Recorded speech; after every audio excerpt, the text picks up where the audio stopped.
A proposta está para ser votada no Senado Federal muito breve e depois encaminhada à Câmara dos Deputados. Enormes expectativas sobre esse projeto. Entre os pontos principais, o projeto de lei restringe o uso de algemas, limita a possibilidade de prisão antes da condenação do réu, aumenta para 8 o número de jurados no tribunal do júri, sendo que o empate beneficiaria o réu. Também estabelece a necessidade de que 2 juízes tratem das etapas diferentes do processo penal, o que se torna duvidoso no caso brasileiro, ante as dificuldades nas comarcas menores e as comarcas distantes das capitais, imagine interior do Amazonas, e os juízes não mais poderão interferir na coleta de provas. São alguns dos itens. Pelo que se deduz, as mudanças no processo penal, se forem aprovadas, beneficiarão os delinquentes, em vez do interesse social. Agora, se essas interpretações, a priori, que estamos fazendo aqui, estão erradas, é o que nós vamos ver, a partir de agora, com os nossos convidados. Assim como as perspectivas de aprovação ou não, ou surgimento de substitutivos ao projeto. Afinal, segurança pública é um dos maiores problemas da sociedade brasileira. Por isso, o tema vem hoje para o Conversas Cruzadas. Doutor Pogina, como o seu artigo de ontem, em 0 Hora, é sempre muito lido, o assunto é palpitante e o senhor é bastante rigoroso na dissertação do tema, nos recapitule um pouco para aqueles que não tiveram a oportunidade de ler e nos diga a sua opinião. Boa noite. Boa noite, Lazier, boa noite, doutor Álvaro, doutor Auri, doutor Amorim, boa noite aos nossos telespectadores desse programa tão significativo, Lazier, para a formação da informação e para a formação da opinião pública, dado o contraditório que ele estabelece e a possibilidade de que os pontos de vista disponham de tempo razoável para a sua exposição. Eu pensei em escrever esse artigo ao ler uma matéria que a 0 Hora publicou na página 4, 5, na edição de segunda-feira, a matéria relatava isso que tu lesse na abertura do programa. E eu captei a preocupação, que eu acredito que tenha sido a preocupação de todos aqueles que leram a matéria. Eu reitero que não tenho formação jurídica e tenho um absoluto respeito por aqueles que se dedicam a essa atividade para a qual eu pessoalmente não tenho nenhuma vocação. E acho que se eu posso cumprir um papel aqui nesse programa é colocar algumas questões que, ao meu juízo, provocam extremo desconforto hoje para a sociedade brasileira. Que nós vivemos hoje sob um clima de terror, aterrorizados perante a insegurança e perante a criminalidade que campeia no país onde se tem 50 mil homicídios por ano, onde se roubam 400 mil automóveis por ano, onde se roubam 3 milhões de celulares por ano, para ficar assim com alguns números dentre tantos, e que quando se sabe que estes números que eu estou dizendo aqui são aqueles que são notificados especialmente na parte das agressões à propriedade, porque a maior parte dos crimes acontecem e não são notificados, e todo dia alguém está nos contando das dificuldades de que foi vítima pela ação dos bandidos. Eu não tenho a menor dúvida que a sociedade brasileira gostaria de ter uma legislação penal e um código de processo penal que assegurasse melhor, desse mais segurança para a sociedade. Nós sabemos que todo crime, Lazier, é cometido antecedido de uma avaliação das possibilidades de êxito da empreitada e das consequências que podem advir.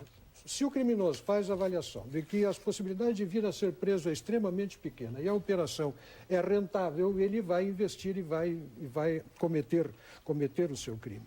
Então, o trinômio de uma polícia ágil, de uma legislação severa e uma pena também severa são altamente inibidores da criminalidade. A pena pesada aplicada a um réu, ele tem um efeito reprodutivo dentro da própria sociedade, desestimulando outros criminosos a cometerem esses mesmos crimes. São coisas que parecem muito evidentes, muito óbvias em qualquer análise que se possa fazer. O bandido preso e contido dentro da prisão e ali mantido para cumprir com rigor a pena que foi submetido, ele é alguém que está afastado da possibilidade de delinquir. À medida em que se abrem, se franqueia com rapidez a porta das prisões para que os criminosos retornem à vida através das progressões de pena, retornem ao convívio com a sociedade através de tantas formas, isto acaba constituindo também um estímulo para a criminalidade. Por outro lado, quem está na cadeia tem pelo menos a possibilidade de vir a ser reeducado, ser ressocializado. Então, eu sinto isso, quer dizer, o interesse da sociedade, quando ouve falar, olha, vai sair um novo Código de Processo Penal, vamos fazer uma reforma da legislação penal brasileira, a sociedade quer mais rigor, a sociedade quer uma ação mais rápida, quer mais punição, mais gente presa, mais criminoso cumprindo pena. É claro que só isto não resolve, não me venham dizer que só isso não resolve, todo mundo sabe que só isso não resolve, mas isto ajuda significativamente. Dias atrás, eu recebi um telefonema de uma professora do interior. E ela me disse, o senhor pode me ouvir um pouco? Eu preciso desabafar com alguém, li alguma coisa que o senhor tinha escrito e acho que o senhor é uma pessoa para me ouvir. Enfim, essa professora, prestem atenção os nossos telespectadores, ela estava desistindo de ensinar. Senhora, eu não consigo mais trabalhar em sala de aula. Não há mais respeito à ordem, não há mais consideração pelo professor, não há mais interesse em estudar. A escola toda está transformada num campo de batalha, não há autoridade, não há respeito, não há mais nada. As possibilidades pedagógicas da sala de aula estão reduzidas a muito pouco, nós estamos todo dia vendo que isso de fato está acontecendo.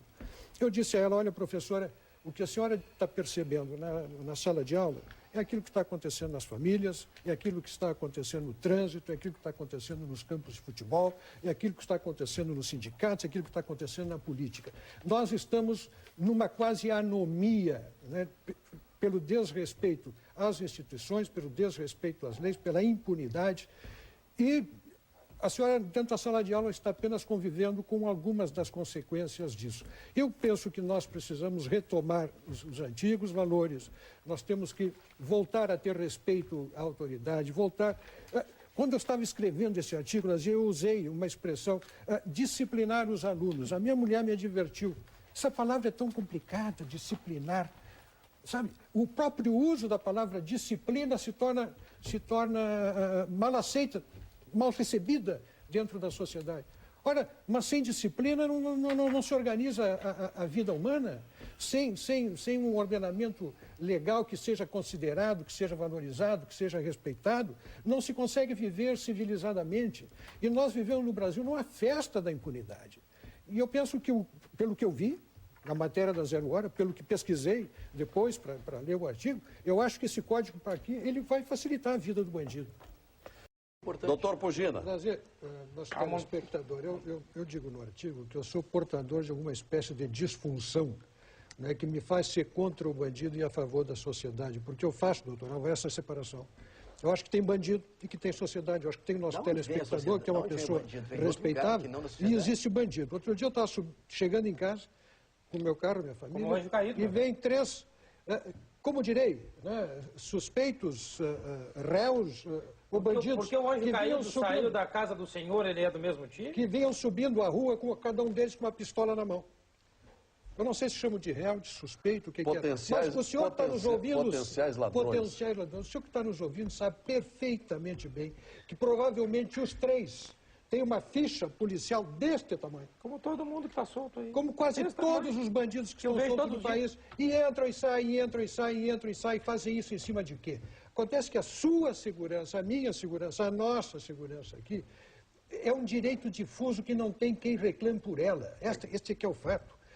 Tem o Ministério Público, mas tem o Ministério Público com todas as suas dificuldades e tendo que enfrentar legislação e Código de Processo Penal e Código de Processo que atrapalham a vida e a atividade. Ninguém quer aqui passar por cima da lei, ninguém quer desrespeitar garantias constitucionais. Mas não venham com essa história de vítima, dizer que o cara não é bandido. Agora, abram a página policial e vejam quantos bandidos, quantos crimes são cometidos, quantos culpados de crimes hediondos que estão soltos nas nossas ruas pelas facilidades que lhes são concedidas. Olha, eu colhi hoje uma frase que eu achei maravilhosa de um perito em segurança pública do estado de São Paulo. Criminoso que fica preso no Brasil é um azarado. Criminoso que fica preso no Brasil é um azarado. Porque... Temos 500 mil de azarados. Pois é, 500 mil de azarados. E só no estado de São Paulo, diz eles, são cometidos 1.800.000 crimes por ano.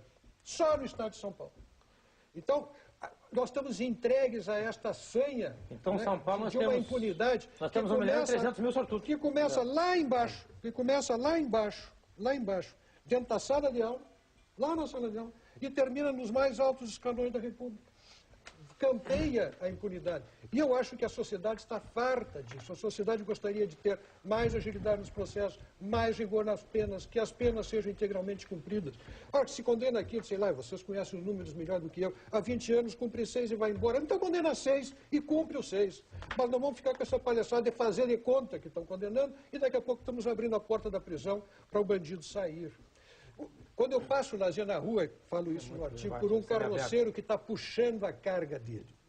Eu tenho um respeito. Bonita passagem ninguém essa. gosta dele, mas eu tenho um respeito por esse cidadão, doutor Amorim, fazendo papel de burro de carga, contando centavos de noite, dormindo onde dorme, na casa que tem, comendo a comida que come, vestido como se veste. E na vila, lá onde ele mora, tem o traficante, tem o entregador de droga, tal ladrão de automóveis, do bom e do melhor. E ele, apenas por respeito ao valor do trabalho, ele se mantém na linha, puxando como burro de carga a carroça dele. Eu quero punição para os bandidos que se entregam ao crime. Não tem nenhuma pena deles, porque eles são vítimas de si mesmos, dos seus desvios de conduta e dos vícios para os quais se entregaram. Em respeito ao carroceiro, eu quero ver bandido na cadeia. E são bandidos. Doutor Pugina. Bom, eu quero primeiro agradecer o convite e até a importância que o programa deu ao artigo que eu escrevi. Acho que O realismo do absurdo. Ele suscitou um debate interessante, né? E espero que tenha sido proveitoso para o nosso telespectador. Eu quero expressar aqui pessoalmente que tenho um profundo respeito por todas as carreiras jurídicas. Eu acho que os senhores advogados de defesa cumprem um papel indispensável para que se realize a justiça, da mesma forma como o Ministério Público, da mesma forma como a polícia ao fazer a sua investigação e o juiz ao presidir o inquérito e dar a sentença. Eu acho tudo isso muito bom. Só que a sociedade em si, ela tem expectativas muito superiores, muito maiores em relação a um novo Código de Processo Penal que, na expectativa de que esse código faça aquilo que a sociedade quer, ou seja, processo mais rápido, cumprimento mais rigoroso das penas enfim, quer dizer, que as coisas atendam às demandas da sociedade que quer receber segurança com os bandidos colocados na cadeia. Ninguém sai. Essa história de dizer que todos podemos um dia vir a ser. Eu tenho certeza que os nossos telespectadores em casa estão muito mais sempre na condição de vítimas. O que disseram os telespectadores sobre a opinião colhida esta noite? Mais a favor do delinquente, 88%.